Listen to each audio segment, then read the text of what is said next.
fostering skills acquisition across Africa through her social enterprise, Tech Savvy Africa.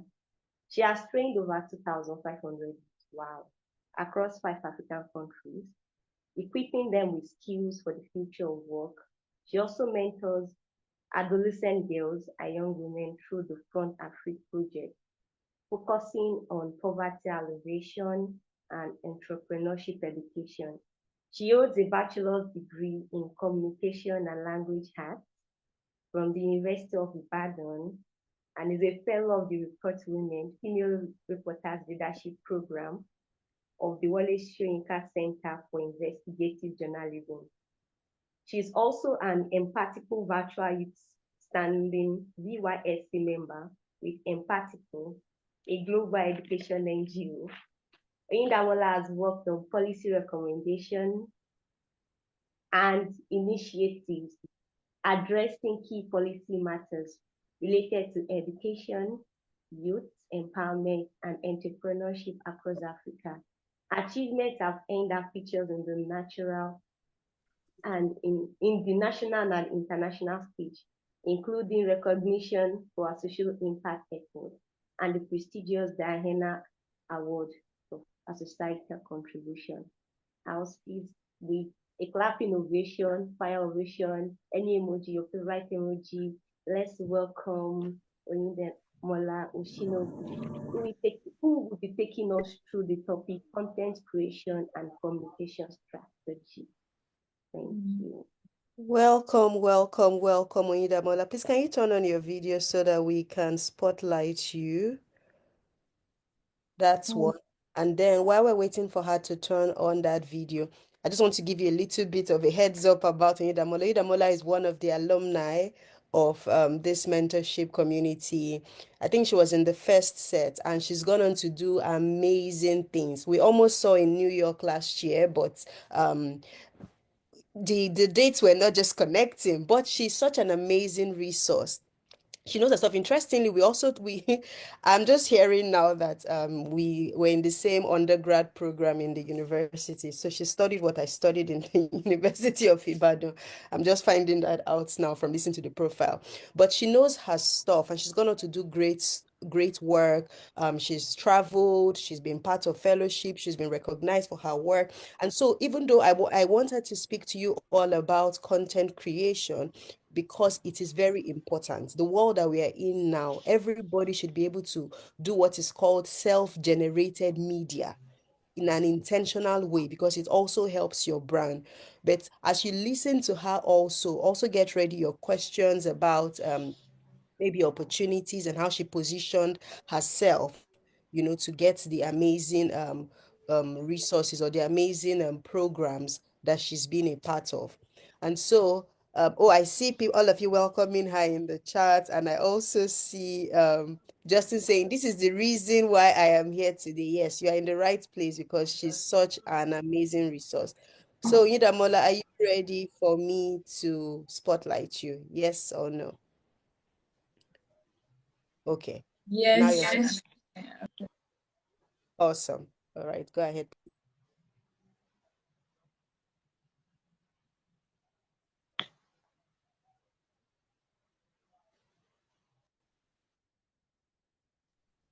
Okay, this is much better.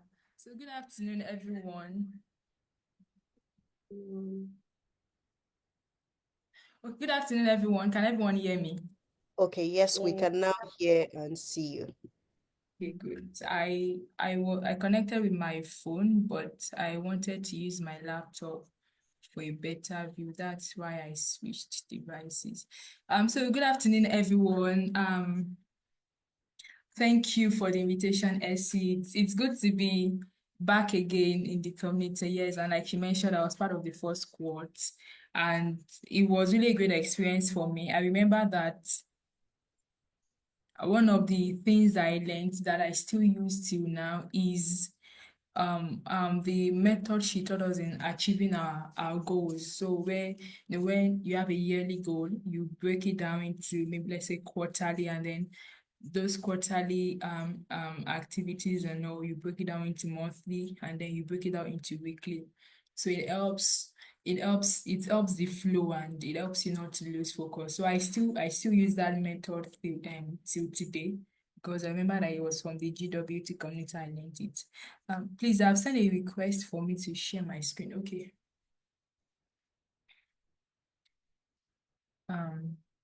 Yes, can everyone see my screen? Yes. Yeah, thank you. Yes, So it we was can. I learned it, and that's a testament to how impactful my time in the GWT community was. Yeah, so without further ado, we'll go right into the topic for today. I streamlined it into content creation and communications strategy for personal and business branding. A bit definitely all about me has been read here, and it's most of it.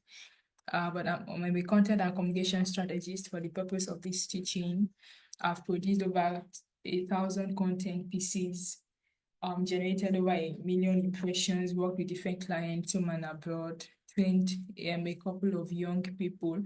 And sharing this today because I see that in this 21st century, content creation is really something you should be serious about. It's really a leverage, no matter your niche or your industry or whatever you are doing. You see many young people today, especially who have mastered the art of content creation. You see that no matter the industry they are in, they always stand out. If they are not currently in the top 1%, they are on their way to the top 1%. And that's it for every industry. There's always that 1% in every industry, whether you're in social impact, whether it's manufacturing, whether it's speaking, anything you might be doing. And content creation is a way to establish your own authenticity, your own leadership so far in that industry. So I'll quickly go through this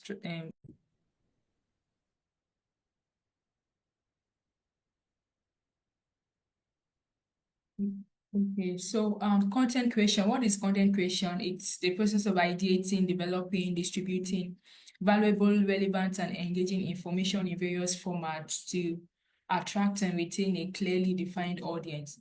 So content creation, like it says, you ideate, you have to think. This is where your creativity and innovation comes in. You have to think, you have to then you develop. So what you've thought about, what you've ideated, what you've created in your mind, then you bring it into reality. You bring it into something tangible. So maybe you write, or maybe you make a video, or maybe audios or podcasts, and then you also distribute it. Content creation is not complete without you distributing your content, because how would we know you are creating content if you don't distribute the content? So it can be text, it can be image, it can be videos, it can be audio. And there is a clear direction, there is a clearly defined audience. And that is at the art of content creation. There must be a clearly defined audience. If you're in social impact space, maybe you are in the NGO or development sector, maybe your clearly defined audience might be young people who are maybe seeking growth opportunities or seeking career opportunities or strategies. So your content is focused on them. It helps you scale faster and retain the loyalty of your audience, because you are focused on serving their needs. Now, what is communication strategy? It's a structured plan that outlines how individual business conveys their message to their target audience. Communication strategy is much broader than content creation. Content creation is only an aspect of a communication strategist. I work in both, where maybe with content creation, maybe I'm just writing, or I'm just scripting, or creating content for a particular brand or something. But communications strategy, it's broader. You not only deal with content, you deal with distribution, you deal with marketing, you deal with even setting the brand strategy and brand identity and direction for that particular brand or organization, or even maybe you as an individual. That's for communication strategy. So content creation is specialized, while communication strategy is broader. So it is structured, it is a more robust a more robust plan for actually communications. And sometimes they can be interchanged, but usually communication strategy is broader. And depending on where you find yourself, you can take one or two from here and use in your own maybe personal content strategy or communication strategy to communicate your value and attract and retain your audience. I go into personal branding. I won't spend much time here. I want to believe everyone knows what personal branding is and what business branding is. So personal branding is you positioning yourself as an authority in your industry and expanding your influence through storytelling, credibility, and consistency. So in personal branding, you are literally telling people that in that industry, at least when they mention top 5, top 10, you come to mind. You know your audience, you are the one in the best position to give them whatever they need from that industry. And you do that through storytelling, through credible storytelling, not storytelling filled with lies. And also you are consistent at it. What business branding is focused towards on businesses and organizations and company. For instance, we have many businesses today that if you give say their names, people already know what they stand for, people already know what they do, people already know the direction and the audience this organization or business has. That's because the owners or the managers of the company or those or the employees of the company have really put in much effort into positioning their business as top of mind when it comes to that sector. For instance, when you talk about maybe close up, everyone knows when you talk about toothpaste, close up, who doesn't know close up here? So they've intentionally crafted that memorable identity for their brand. These banks we have to, it's part of what they do.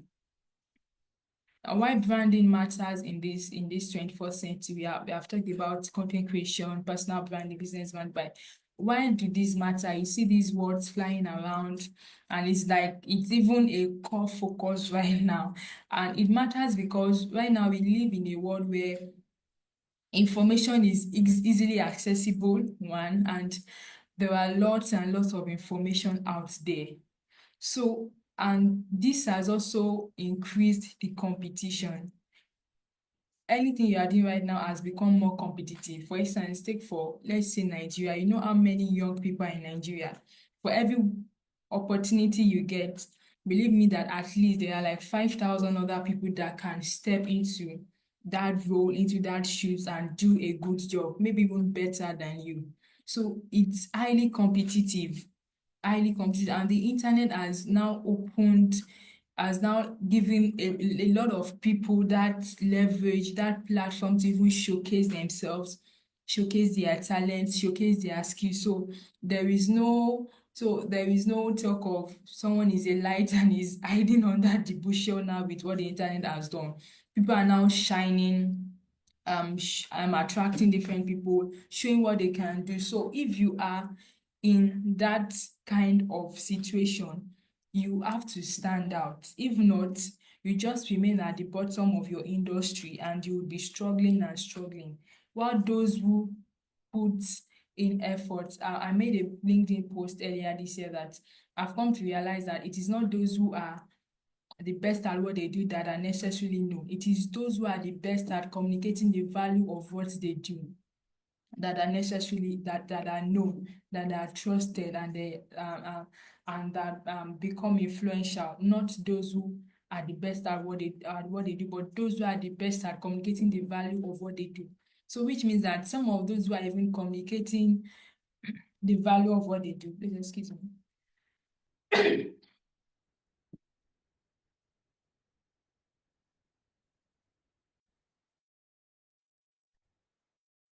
So some of those who even communicate the value of what they do and all are not necessarily the best in that field or the best in that industry or the best in that niche. They are just the best at telling people what they do and how it serves them and how it pays them. That is because of the way they've branded themselves online. So it helps you create recognition and trust. It positions you as an authority. It helps you attract opportunities. If they need 5 people for something, they will remember someone who is visible on internet before they remember someone who is not visible at all. Except if you have maybe a strong network, on a strong network, and even that, you still have to be visible with it. It also helps to increase market value. Have you noticed that what you are doing that maybe you are being charged, maybe what you are doing that you are charging, maybe let's say you maybe sell a product and you are selling it for maybe 100,000 naira or 50,000 naira. Have you noticed that the people who have built their personal or business brand, they actually charge higher for that same product and they get more sales, they get more buyers, and even people still give testimonials of how it's working and all. That's why you see like something someone else can sell for 25,000, maybe a pair of shoe. Someone has built their personal brand and sell it for 40,000 and 50,000, and they'll get away with it. And nobody will say it's too expensive or something. Why? Because they've built that branding and it helps them increases their market value. So they can say it's what they call it that they call it. It's not about like what did they sell it? This is what I want to sell it. And the value they've accrued over the years through content creation and storytelling and communicating would actually help them achieve that target. So what are the key elements of branding? This is maybe if you have a business or maybe an organization, we have the brand identity where you have your logo, your colors, your typography, your taglines, your slogans. All of this can seem a lot, but trust me, you need it, and you do it once and for all. So you have to maybe work with a brand identity designer. If you are one yourself, fine, but it's best to work with a professional brand identity designer that can help you design all of this, because it helps create uniformity in whatever you put out there, and this helps you achieve credibility. So people are not confused when they see something like this. They know it is from Oyindamola.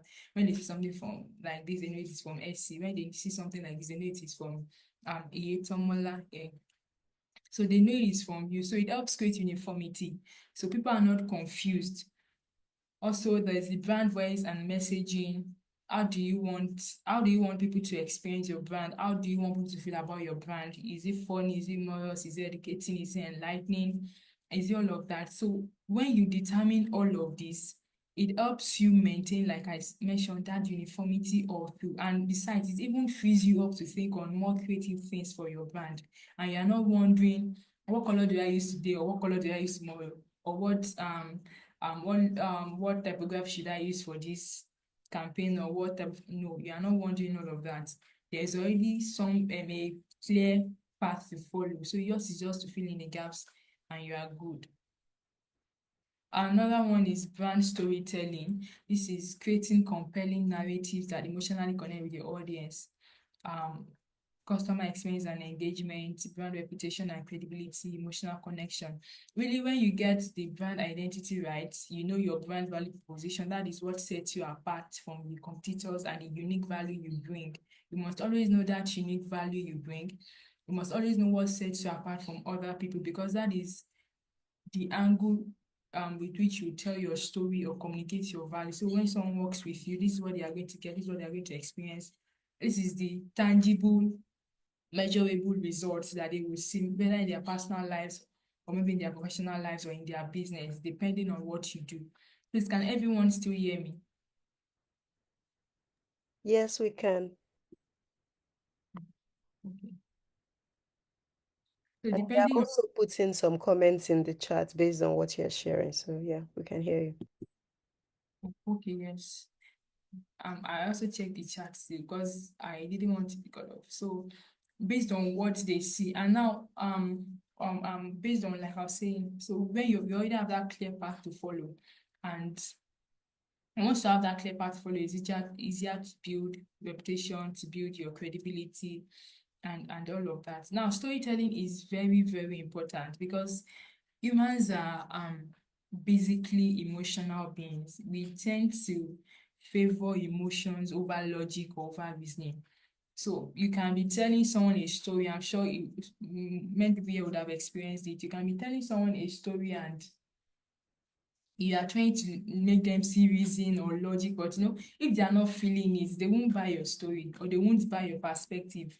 They want that thing that tends to their emotions, which is why you see a lot of emphasis on storytelling, even if it is your own personal branding. storytelling. Even if you are using data, how can you contextualize that data in stories, in relatable stories, in authentic stories? And for every data you have or something, there is always, if you look well, if you dig deeper, there is always some sort of real life stories or examples to back it up that you can use to tell that data, like humanizing the data, so that people can relate with it. So whatever you want them to do, maybe you want them to feel the gravity of a situation or see the urgency of something, they will be able to relate more with you. They'll be able to connect better with your perspective because you've now told it in form of a story. You've contextualized it using real life human examples that in our day-to-day experiences that everyone can relate to. So storytelling is very important. I'll still elaborate more on storytelling in the course. So content creation, I mentioned this earlier, it is the foundation of your personal branding or your business branding. Without content creation, you literally have no brand because it is the content that establishes you as an authority, that expands your influence in the first place. When done over time, people begin to see that, oh, so you know this, you know that, oh, you are good at this, you are good at that, oh, I like the way you do this, I like the way you do that. And over time, your influence begins to expand. um and content is in different form. We have text, it could be articles, blogs, social media posts. We have visuals, photos, infographics, videos. We have audios, podcasts, interviews. We see a lot of them flying around, but I think by now videos, anything visual or videos gets the most engagement. I don't know if anyone has noticed too, but there's even data to back that up. I don't have it now, but anything visual gets the most engagement. So in your branding, whether personal branding or business branding, try to use more videos if you want faster engagement, or you want more people to relate to what you are saying. So just find a way. I know it can be hard, it can be difficult because creating videos, editing videos, it's not child's play. And especially if you have a full-time job, it can be quite difficult to do, but you can find time for that.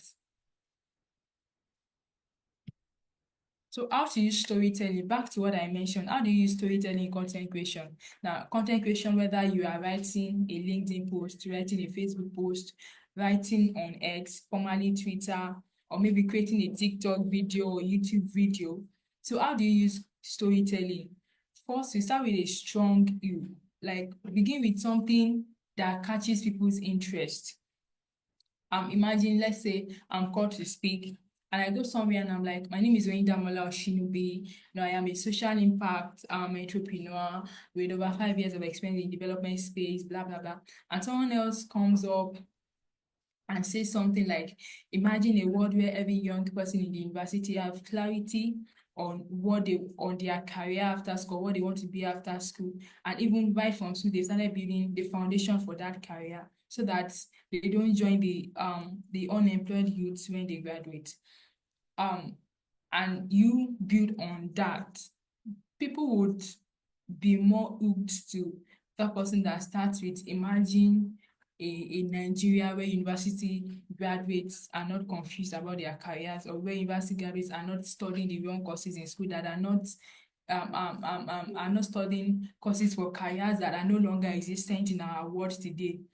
So people would listen more to that person that builds on that, because they opened with a strong hook, which caught the interest of those listening to it. That someone who just comes and just starts with only their name. So you have to be creative. That's why I said start with a strong hook. There was a time I was shooting videos for a particular opportunity I applied for, and we were made to make videos.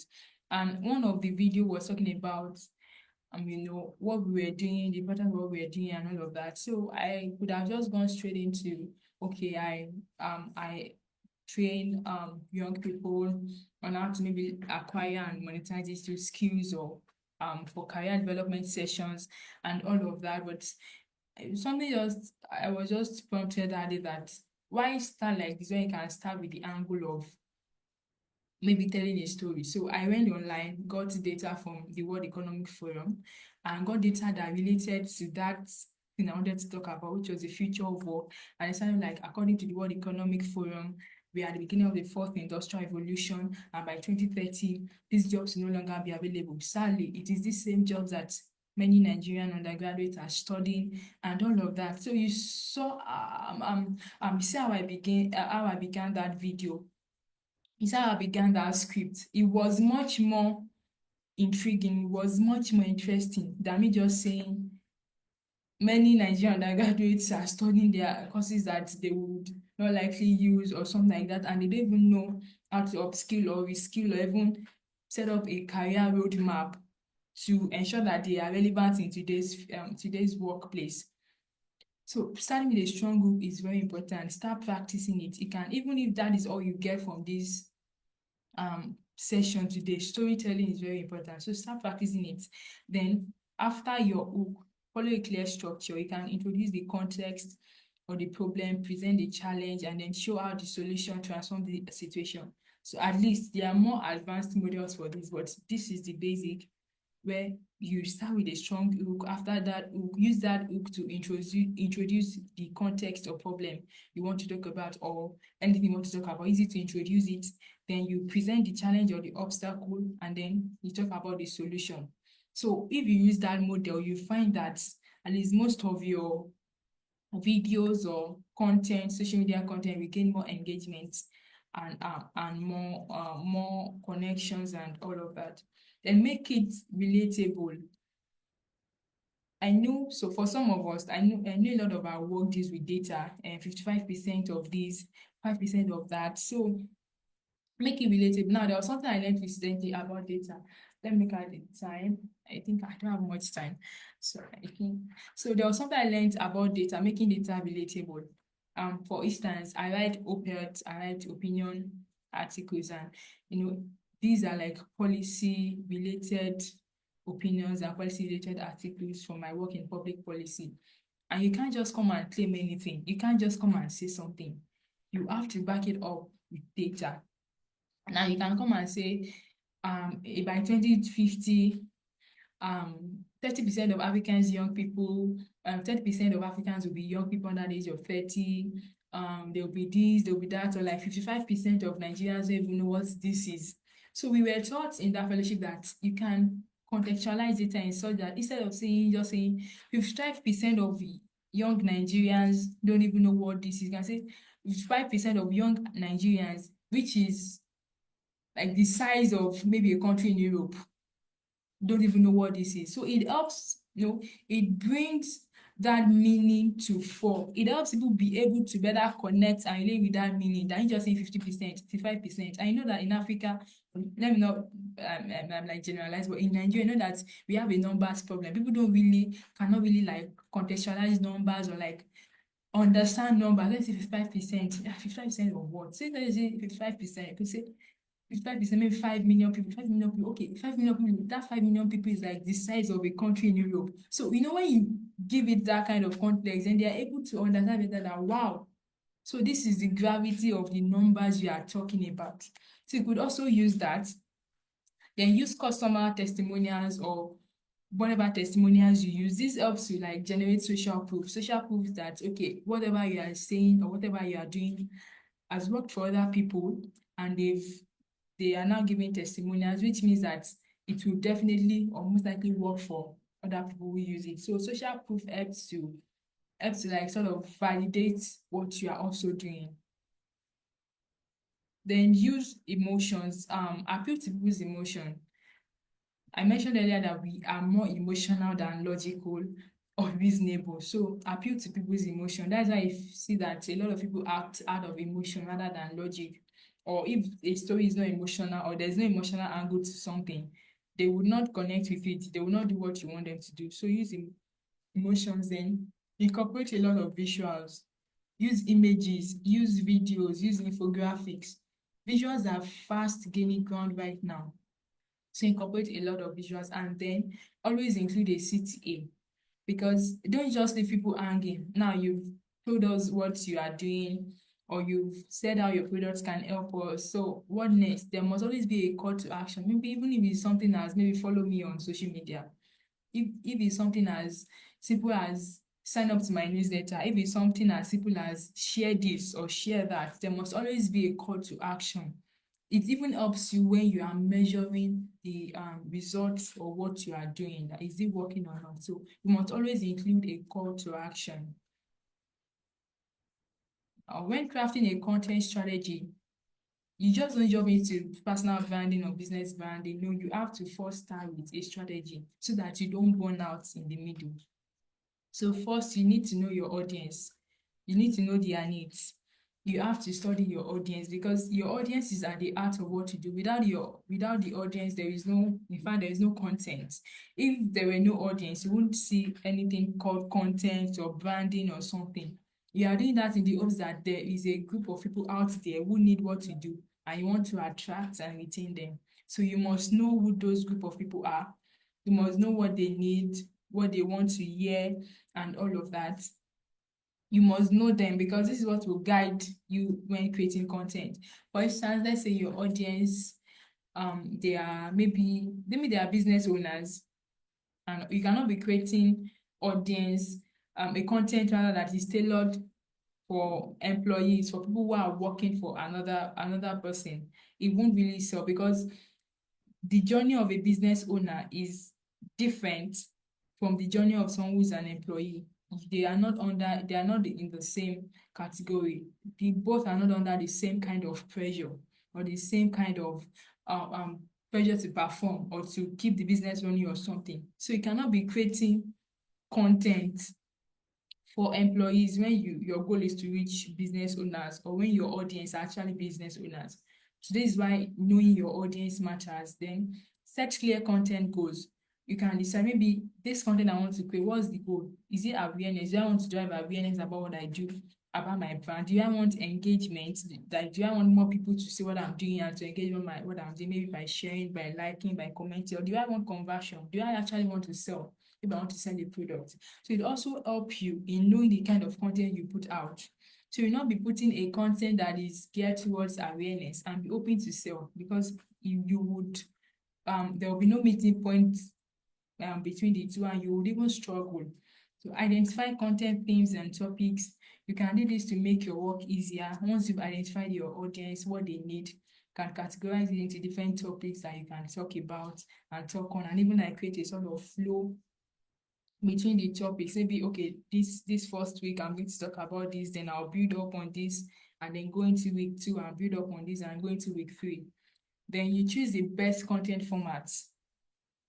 Like I mentioned earlier, visuals really do it these days. Videos, graphics, and all of that. You can also use text, you can use podcast, you can use audio. Just ensure that whatever content format you are using, it is something that your audience likes. It is something that they will watch or listen to.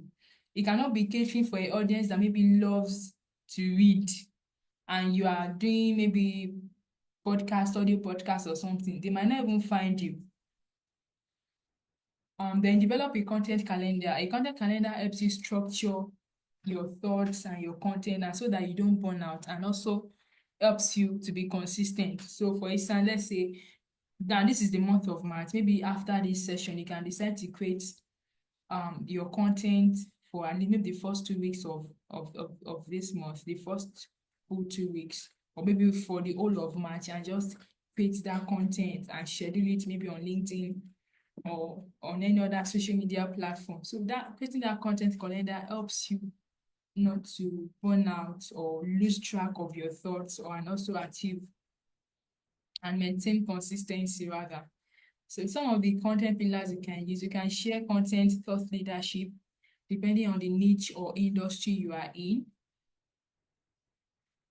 If you are in maybe a business owner or you're an entrepreneur, you can share content about thought leadership, things that just share your knowledge with people. That like thought leadership. So they learn from your experiences, learn from your knowledge. You can also contextualize industry data, trends. Now we have proliferation of AI. You can also talk about how AI is, infiltrating everywhere, and what are the things to look out for, how to prepare. Share educational content. You can share behind the scenes, maybe you make a product or something, you can share the process involved in making the product. You can also use user-generated content. User-generated content is when you get people who have experienced you or your product or your brand to talk about it, to give feedback, and then use that feedback to promote your product or promote your class or your course or whatever you want to promote. Is called user-generated content. Now, when sharing content, it is important to note that you have to be, and just to say this, you have to be, how should I put this? You have to know what to share and what not to share. Because so that you don't end up, maybe the behind the scenes, don't end up sharing maybe your trade secrets or what you should not share on social media. So you have to know the kind of content that you share, like the kind of content that is enough to attract and retain people, but not like to keep you shut out of that business. So you have to be wise on how to do that. So creating a content calendar, you can schedule your posts maybe weekly or monthly. For now, on LinkedIn, there's a scheduling option on LinkedIn. So I create my content like for a week. I create my content and I just schedule it to go live at a certain time. And so even if I'm not online, it goes live. So maybe later in the day, I can just come back to LinkedIn and see who has engaged with the content and reply comments and engage with other people's content too. There are also automation tools you can use. Buffer, Utsuit. Some have free options. Some the free options are not so great. And you can maybe if you can get the premium, fine. If you can't, you can just make do with the free option and find a way to navigate it. And then also this thing I see everywhere.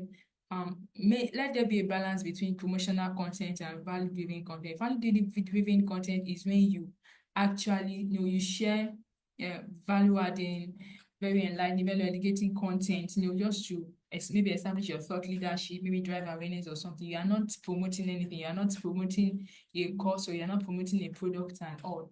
So it's not every time you only do value-driven content. Value-driven content is like the foundation, and you build on it. So it gets to a stage you can now promote your product. So you have to make and you have to strike a balance between promotional and value-driven content, because I understand that as much as you want to establish thought leadership, you also want to sell maybe your services or your products. So you have to find a way to strike a balance. You can even do it in such a way that even with your value-driven content, you are subtly positioning yourself as the expert in that field so that they would remember you when they need services related to yours.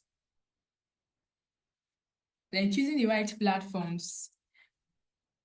When defining your audience, you would know the type of platforms they are on, so you'd be able to reach out to them on that platform. For instance, let's say if you want to reach Gen Zs, you know that, okay, you can find Gen Zs on Instagram, you can find Gen Zs on LinkedIn, you can find Gen Zs on TikTok. It would be almost a mistake if you were using traditional media to find Gen Zs. Like how many Gen Zs actually sit with maybe radio programs or TV programs and watch them. But if you want to find Gen Zs, you know where to find them on social media. And also you must choose the right platform for your content, and the right platform must be the platform that your audience are on. Your audience cannot be on LinkedIn and then you are doing stuff on maybe TikTok or on Twitter. You would struggle with getting results. Now, building engagement and community. So aside, part of personal branding is you building a community, you building engagement, and you must have seen this, how people who have over time created content, and now they become like an influencer or celebrity, how they're also like having their own communities, maybe meet and greet, maybe getting them to sign up, or maybe giving exclusive content in their communities. Communities are very important. So if you want to build engagement, you want to build community, you want to create your own loyal community, loyal fan base, you have to engage the audience. You have to reply you have to engage with comments, you have to engage with messages. You have to ensure your content is as interactive as possible. You have to encourage discussions, like create your content in a way that encourages other people to share their thoughts. You are not the know-it-all of everything. So create your content in a way that encourages other people to share their thoughts, even reference your own work when they are also speaking or when they're also writing. So that collaboration also helps for faster engagement. Then ask questions. If you want to really get answers and not ask questions, it's also a way of engaging people. And then be authentic. As much as I know you want to maybe smile for camera, post for camera, do this for the camera and all of that, be authentic. You don't have to exaggerate. You don't have to lie. There are different creative and innovative angles that you can bring out from a story, an instance, something that happened maybe in your life or maybe in your business or something. Different creative and innovative angles that you can extract without having to exaggerate or lie or position yourself in a way that you are not. Just be authentic, and that's when you even find your own community. That's when you find your own people. Then it's not enough to create content creation. You have to measure your success, because what doesn't get measured cannot be improved upon. If you don't measure something, how would you know where what you are doing well and what you are not doing well, so that you can improve? So you have to measure, and some of the key metrics to look out for is your reach. How many people see your content? Maybe you made a particular video or something, and you see that it has more reach. Maybe thousands of people viewed that video, thousands of people viewed that video. So you know that, okay, maybe videos like this resonate with more people. So you measure your reach, you measure your engagement. Yeah, the likes. I know that engagement is not everything like we've been told, but sometimes they can also tell a story. You measure, so your engagement also, your likes, the shares, the comments, the saves. There are times that maybe I make post and maybe not so much engagement, and I make some other post and people are sharing, people are reposting, people, and so I know that, oh, this kind of content resonates with more people. So that's why they can share and give their thoughts and even reference what I said. Then conversion, if you are selling something, maybe how many signs ups do you have, how many purchases, how many leads, because these are very important. If your content is doing well, all of this will matter. That's the truth. And then brand mentions, how many people are referencing your videos or your text or what your content, how many people are tagging it, what's the word of mouth marketing, how many people are telling other people about it. Maybe you sell a product, oh, I recommend this person, I recommend that, even without you paying for promotion. So those are metrics you can use to measure your content, and you can use tools there are some tools you can use to track your performance. We have Google Analytics, we have social media insights. This social media insight is available on every social media platform, on Twitter, on X, formerly Twitter, on LinkedIn, on TikTok, on Instagram. So you can see the reach, how many number of people commented, the impressions and all of that. Also email analytics. If you use email marketing, maybe you have a newsletter they subscribe to, or you can check how many people open your emails, how many people are subscribed to your emails. So these are ways you can use to measure your success and help you. Maybe you have to go back to the drawing board and refine your content goals. That, okay, maybe I should focus on producing this type of content, since that the ones bringing in the most engagement or the most reach or the most conversions.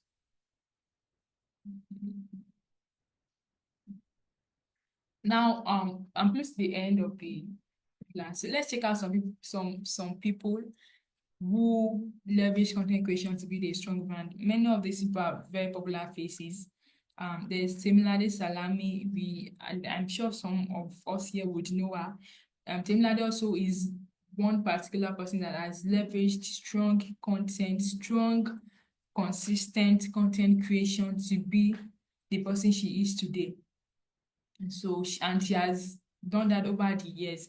It might seem like maybe recently she didn't just blow up recently. If you've been following her story, or like you maybe research about it, you see that she has been on it. Like I think she saw it, that, oh, content creation would actually ever stand out, especially in a space like climate and all of that. And she started building those skills and all of that. Then there's Aoma. Aoma is she is popularly called the LinkedIn Queen. And she too, I think, started right from her school days in building our brand on LinkedIn before becoming a career development expert and all of that. Then we have Salem King. Oh, Salem King is actually a creator. He's not That was a mistake. He's not a LinkedIn and career development expert. He's a creator. He creates content, influences also for brands. All of them have like something like the 0 days when they started like years back, and now their hard work is paying off. Then we have Emmanuel Induka, also started on LinkedIn. Now he's a social entrepreneur. He's also a LinkedIn influencer. We have Chef T, we have Vicativo. So you see that some of the faces here they are familiar faces. And if you see, one common thing is that they all started from somewhere and they were consistent. They were consistently putting out value, creating value, sharing their knowledge, documenting their journey. And so it could take years maybe before you eventually become like, should I say, the face of the industry or being known in the industry you're serving, but it eventually pays off because once you build it, you've built it for life. That's the truth. You just have to maintain, and then once you've built it, you've built it for life. Like those who know you cannot unknow you again. And you would also not do something like maybe get into a controversy or scandal that would put your name at risk. So once you've built that personal brand, it keeps helping you for life. And that's what I found, that even if you pivot from that industry, because things happen, life happens, you will not, there's no law that says you should be in the same place forever. So even if you pivot from that industry, like maybe like someone like Chef T now that has built an audience or something, if she pivots from the food industry tomorrow, her personal brand still remains intact. And she still attract audience and all, because whatever industry she goes into, in fact, she'll be able to apply the same strategy she has used and all of that, and even still build that following and that community. So even if you pivot from the industry you're at today, your personal brand will still help you find your footing and even gain opportunities that others that have even been in that industry that you've pivoted into are not even getting. Why? Just because of your personal branding, just because of the thought leadership you have built. So the word for thought today, like one thing I would like you to really think on is that if you decide to take content creation seriously from today, you won't believe the results you get by the end of the year. And maybe let me share some personal examples. So I think when I was in school, then I would write a lot. I think on Facebook, I really use Facebook then. Now I'm more on LinkedIn and Instagram, but I would write a lot and all of that. So I was so then pitch to people and all of that. It was during that time, actually I think that 2020 during the pandemic that I got a gig, or should I say a long-term job that actually made my first 6 figures from during that time. And also other opportunities that I've gotten on social media as well, as from speaking engagements, maybe gigs or job opportunities, like, oh, can you apply for this? Can you this? If I can do it, I say I can do it. If I can't do it, I can't do it. I share with those in my network who can do it. Recently, I still got a recruiter reached out to me on LinkedIn telling me to apply for a job, but I could not because the location wasn't beneficial for me, and at that time also I didn't really have the time to commit to that job. So I had to pass it on to people in my network and share it on the groups I'm on, and I'm sure someone must have gotten it. So there's a lot that you can really do. Even me, I am inspired to take my content creation more seriously. Towards the end of last year, I took videos more seriously, and so far I'm even seeing that, okay, getting more reach and all of that. So the thing about this is that it might appear as if it's not working when you first start. And like I mentioned earlier, it can be tiring too, because especially if you are creating videos, because you have to, ideate, develop, edit, and especially if you have a full-time job, you have a 9 to 5 or your business you are running, content creation is actually like a full-time job if you really, really want to go into it. But you just have to find that balance and find that time. Maybe you start small, you start little by little, but ensure that you are consistent with what you are doing. And that's why I said create a content calendar that helps you, at least it takes off the burden of trying to trying to think about what you are going to post every day or post every week or post every month. It really does take off that burden from you. But just invest a lot in your personal brand, whatever, even if you are working in an organization, talk about what you do, talk about your value. There are many people that they've been poached from their companies just because they were active on LinkedIn and sharing value and all of that. And like I said, your personal brand, your personal brand goes with you. Even if you pivot, even if you leave your organization, if you anything, it's like your own, it's like an investment that keeps paying you personally. So whatever you do. I think I'll stop here for now. So thank you so much. This is the part where you can share your comments, ask questions. Um, yeah.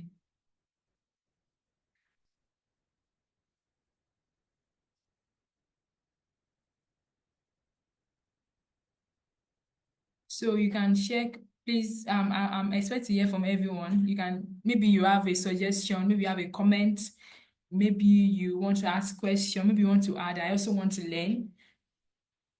Oh, so please you can share right now. So I can start to kickstart things. You can maybe stop sharing your screen so we can see your face very well.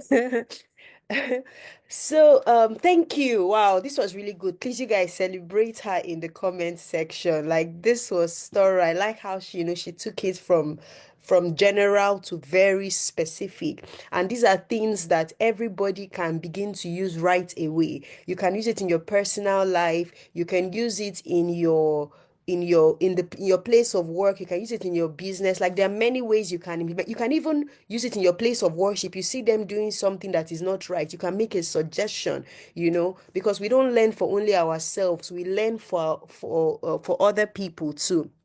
Right? So thank you. So maybe this is a question I'm going to ask to set the ball rolling for others. So you've said a lot to us today, and it's really practical and it's very useful. Okay.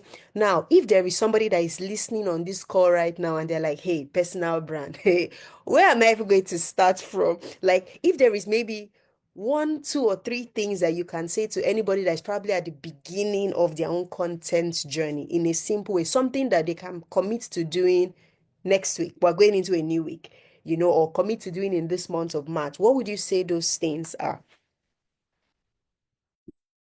You are muted. Well, I'm sorry about that. So I would say that I think the easiest way to get started with content creation is to start documenting your journey. Whatever you are doing, if you are learning a skill, document that journey. If you learned something today, share it, talk about it, talk about the value, talk about the importance. If you attended a program or something, share it, talk about it, talk about the value, talk about the importance, talk about your takeaways from that event. If you met someone, if you read a book, so just document your journey, document what you are doing. If you're a business owner, if you went to the market, the cost of things have increased and all of that, talk about it, talk about what it means and how you are managing and all of that. So I'll just say start by documenting your journey. Don't look at those, start with the low hanging fruit, which is documenting what you are doing currently and presently. Like for instance, this is a session we've had. You can go on LinkedIn or Facebook tomorrow and talk about this session that in this community, someone came to teach you on this and this and this, and these are your key takeaways. That is content that you started creating. So document your journey. Start from where you are and just start documenting it. Like you keeping that record of what you are doing. But this time you are keeping the record on social media, on the internet. So over time, it helps you build credence, build authority, and you would even, as you do that, more clarity, more ideas will come to you on how you can move your personal brand forward. Thank you so much. That's very spot on. And I think it answered the two questions we currently have in the chat now, which says, I'm a novice, what will I do? And also Atahu says, I'm into perfumery. how do you advise I start putting myself out there? She has just answered that question. Yes, she has just answered it. So I'm glad that you made it very practical. So, because again, some of you are thinking, oh, maybe I need to go and plan the brand first before I start. Start from where you are. Start from where you are. Okay. So that's very good. Does anybody have a question? Feel free to unmute and ask. Um, and if you don't unmute me, I will ask. I will ask on your behalf. I am asking. Okay, good. Ata, go ahead. I am asking. Okay, Ma, thank you so much for this session. It's been an eye-opening session for me. At a point you spoke about using logos and I jotted it down. But using logos for brands and logo, slogan, color, and the rest. So if I am going to start from where I am, sometimes you start out doing something and you use a particular name before you get it registered. Is it and sometimes when you get to register, you don't tend to get the name you started with. So is it advisable to just start Okay, so without giving a name and register first, or you register and just continue? I think I don't have like a straight, should I say like an absolute answer for that because I'm currently in that situation, a bit of that situation myself. But I think that if you already have that 100% that clarity to a great extent before you start on anything, I think you should register it. Like get the legal backing or the legal if you already have that clarity. But if you feel like okay, you really want to start this, you have some level of clarity, but maybe you have to get into it first or get into the field to have that greater clarity you see, you can start. You can always change your name later. You can always change your colors or change your logos later. You can notify your audience of the name change. There's how you can do it. That you would not affect the branding, the value you've built as a brand. But I advise that it is as soon as possible as you can make it. We have brands that militaries and all of that, organizations that are changing, they are changing their names, and everyone understands sometimes even still the same mission or purpose or vision, but just a name change to encompass, what they are doing, and everyone understands that like I said, there's no law that says you should remain in the same place forever. We have to move, we have to innovate, we have to grow, we have to pivot. And whatever you do has to reflect that growth or that pivoting or that innovating. So start where you are. If you don't have the branding, you don't have the full branding kit, whatever you have, any simple thing you can do on Canva, put it out there. But as you are doing that, also on the side, be preparing to have the full branding kit, because this is now beyond just content creation. This is your vision, and you have to put in the appropriate structures and everything that is required for an organization. So that's my answer. Maybe SC also has Yeah, something. so I'll just lay on what you just said. So she's answered you perfectly. That start with what you have, and as you get more information and all of that, you share with your audience. I'll just have to say, I'll just buttress on that and say, when you are now moving from one name to another, make a little drama out of it, like make it really obvious. So for example, you can say brand relaunch or brand upgrade. Like you have to create a whole post about that and say either you're putting out a press release. On what's a press release? You just write out what it is that you have done. We've changed our name from this to this. We are now poised to serve you better. Or in order to move to our future goals that we're trying to achieve, we have to reposition. So you have to use those kinds of language: repositioning, relaunching, upgrading, so that you are showing people that you're moving from point A to point B. Because the truth is, evolution is critical. You can't remain like what we started at the safety chick is very different from where we are. Our logo is still the same, our colors are still the same, but our messaging, our vision and mission has evolved, our work has evolved because you are expected to grow.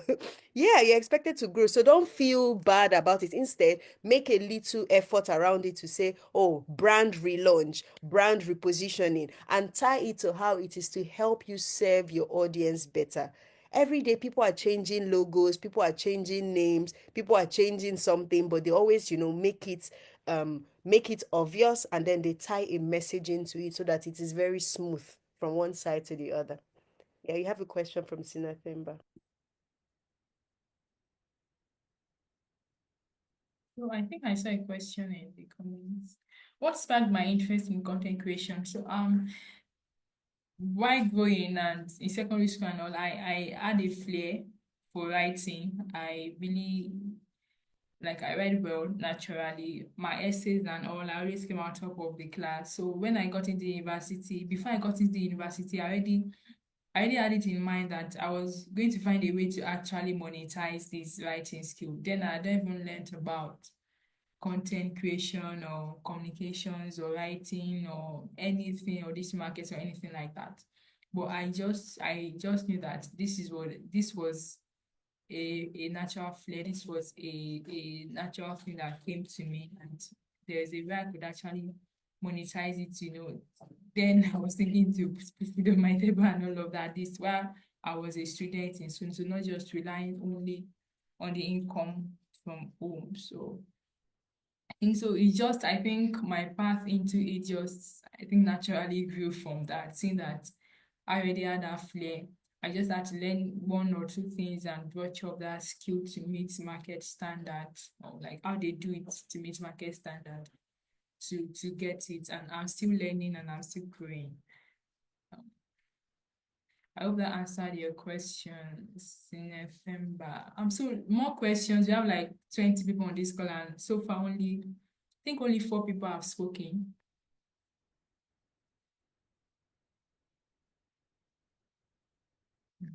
Questions, questions, questions. Okay, if you don't want to ask a question, you can give a comment. Comments are also fine. Let her know.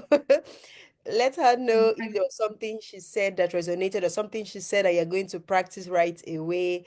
We want to hear from you, basically. We want to hear your voice. Or do you think she was just wasting her time? No, she wasn't, right? No, my question has been answered. Okay, Can I okay. go? Can I go, please? Good afternoon, everyone. Okay. Thank you so much for your presentation. It was very, very insightful. I want to ask about content creation, like the process itself.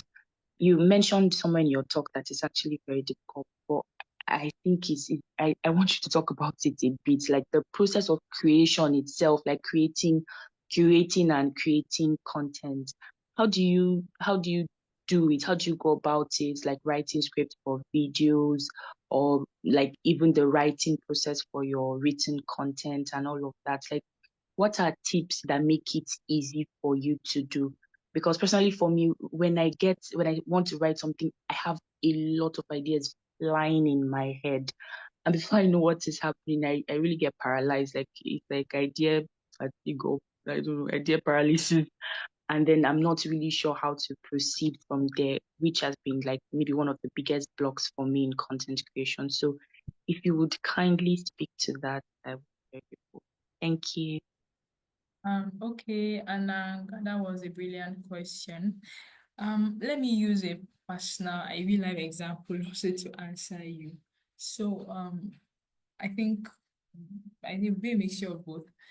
I would say first things first is you must know why you are getting into it. We can be saying content creation from now till December, and if you don't see why you should get into it, you won't get into it.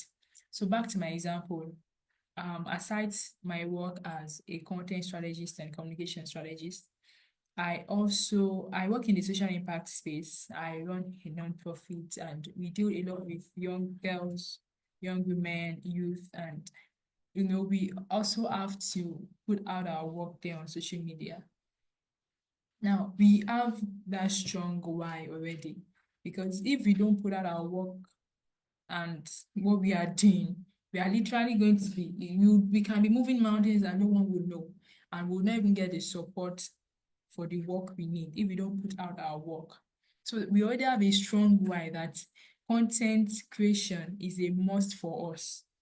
And so towards the end of last year, I did I think a 2 weeks or 3 week video creation and sharing, where I focused on one of the themes we focus on in my social impact organization. One of the themes deals with career development, career roadmap planning, and all of that, helping young people to start early, building the foundation for that career they want to go into, and not wait till they finish university because of the way things are evolving in the current workspace.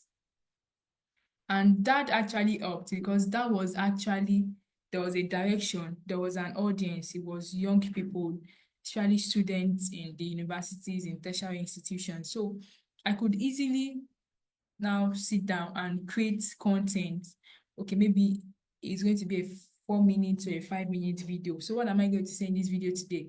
I could just tell them about this, and I forgot to mention AI too can also help you in content creation. So now that I have the why, I have a clearly defined audience, which are undergraduates in the university. I have a direction, I already have a focus that I want to talk to them, enlighten them on career development, different career development strategies they can start utilizing before they leave the university. So I can just take that information to AI, prompt ChatGPT or Gemini or DeepSeek that this is my why for creating the content. I have an organization, we do this and this and this. We have to start creating content because of this reason. This is our why. This is our audience. We have this clearly defined audience, and this is the direction of the content. Now use this information to create a 30-day content strategy for videos for me. It will bring it out for you. So you see that, okay, day one, maybe you talk about this. Day two, talk about this. Day three, talk about this. And can even go further into saying that, give me things to talk about under that topic. Like prompt it and make it more detailed. Give me things to add, maybe examples to add, even data to add. It will go and look for the data. Maybe in one of the videos, you have to say, maybe the World Economic Forum has said that by 2030, these jobs will no longer be available. So for those obviously studying such courses in university, you have to start thinking about upskilling and reskilling. Please, a minute.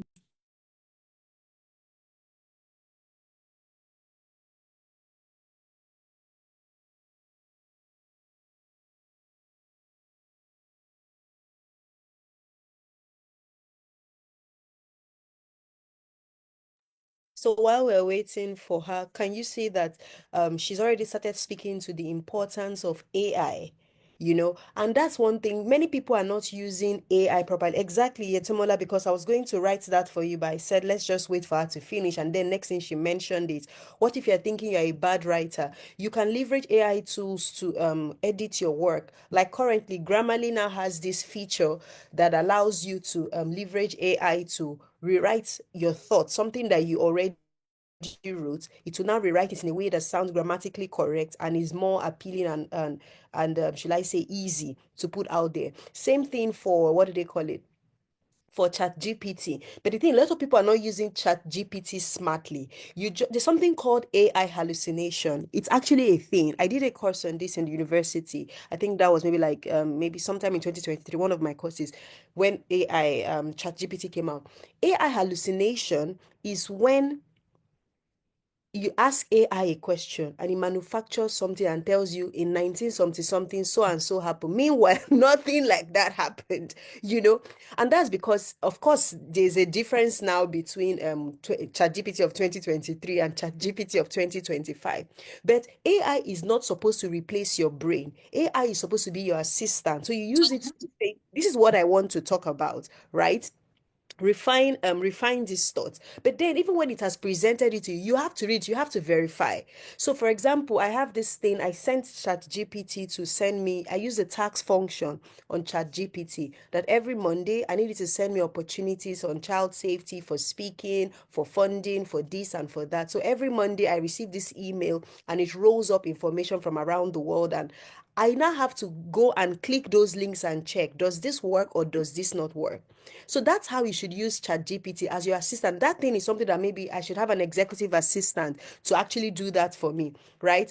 But while I'm still looking for an executive assistant, ChatGPT can present it in an email to me, and all I have to do is look through the link, check, okay, does this work with what I'm trying to achieve in 2025? And if it doesn't work, I'm not going to look at it. So same thing, when you ask it to refine something or get you data on stuff and it sends you link, listen to the link, watch the video, read the article. Is it saying the truth? Is it aligning? Or what, did it just make up something? So that way it helps you make sure that whatever you're putting out there is correct. But many times what people do is garbage in, garbage out. They ask ChatGPT a question, and there's something called prompt engineering, where you have to ask intelligent questions to get the best out of AI. If your questions are not very specific or it's wishy-washy, well, you could get some great answers because it's a trained tool. It's getting better and better by the day, right? But you will not get the best out of it. But the more you ask more specific questions, it's able to help you some more. And then you now have to go the extra mile to do your research and be sure that, okay, what it's saying is correct, or adapt what it has given you to what you really want. So it's supposed to be like a brainstorming partner. So it gives you, like, now imagine you say, give me a 30-day content calendar, then it gives you. And then in that content calendar, it's asking you to do videos once a day, every day of the week. And you know that you're not somebody that you really love videos, even though everybody is saying, oh, you need to do videos and all of that. You can say, okay, doing a video every day cannot work for me in this season. How about I do once a week? It's for you. So you have to contextualize it to suit your own unique situation. You have to contextualize it to suit your own skills and ability. So it says, okay, write, maybe it creates a post, and maybe that post does not really align with your values. You can take the idea of the type of post, but you change the content to suit your values. Are you seeing what I am doing? So AI should be an enabler, an assistant, and it shouldn't totally replace your brain. But if you use it, it's going to make you more efficient in achieving your content direction. Um, I'm on point, right? Oyindamola, I'm helping you, right? I've put Yes, you back. I wanted to mention that you've answered the question already. Network threw me out, but I'm glad that you've answered it already. So Anna, I hope you've gotten that. So like I said, do what works for you, and use AI. I should have mentioned this earlier. I don't know how it skipped my mind, but use AI. AI really helps, but always verify what you are told by AI, and also you to read through, think about it. Can this really be? And all of that. So a combination of like your intelligence plus AI will definitely give you good results.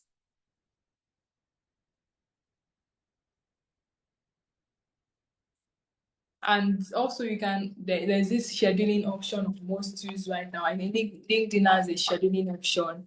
I don't know. I think TikTok has for the web-based app. You can even use AI to even create videos, depending on the model of AI you are using, or maybe if you are using the premium, you can use AI to even create videos and the likes right now. So, but ensure you start something. And don't worry, when you get into the game and you see the possibilities and the opportunities, you yourself will be gingered to continue. You'll not be looking for external motivation. You have your internal motivation already.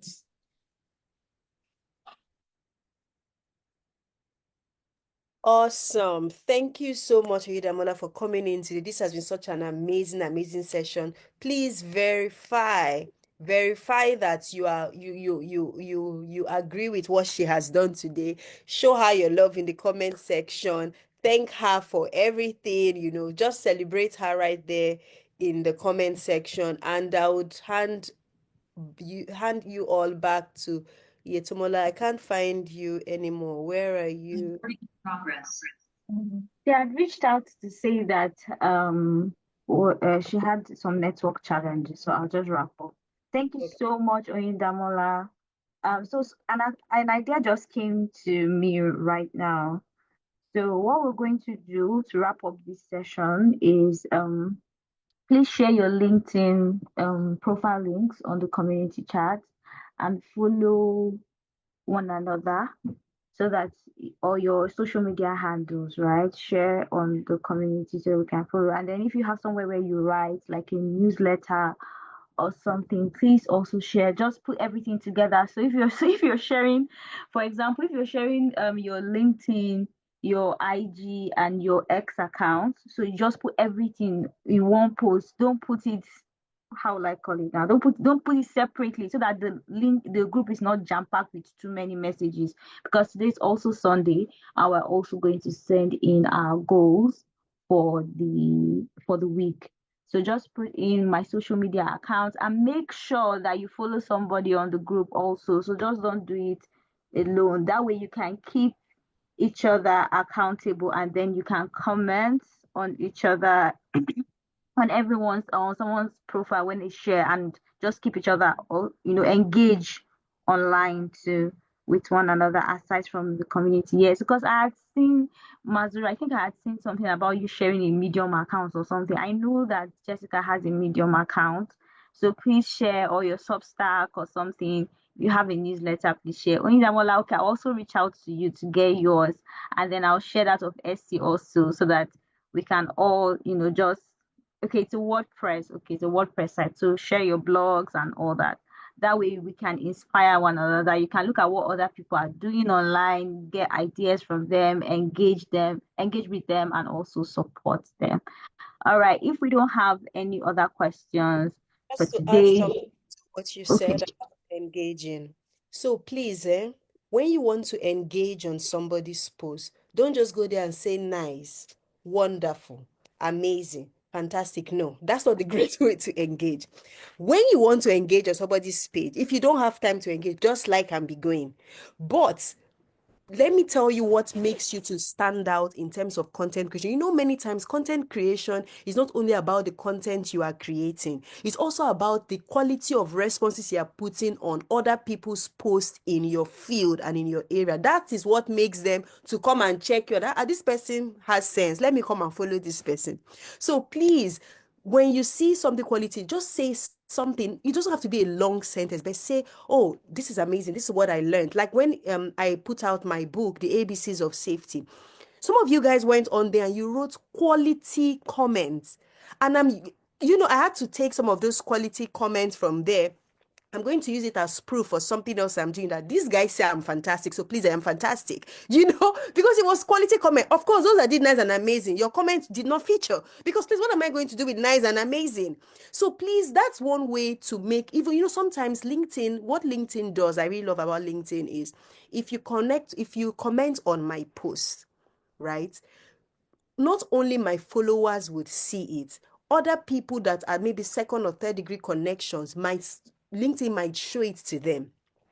And when you wrote something that is really valuable, somebody will be like, this person sounds intelligent, and they would click on your profile to check you out. Now, when they check you out and you've done your homework and your profile is amazing, it talks about who you are and what you're doing, they would want to engage with you. That's what makes people connect with people on social media. It's just from comment section.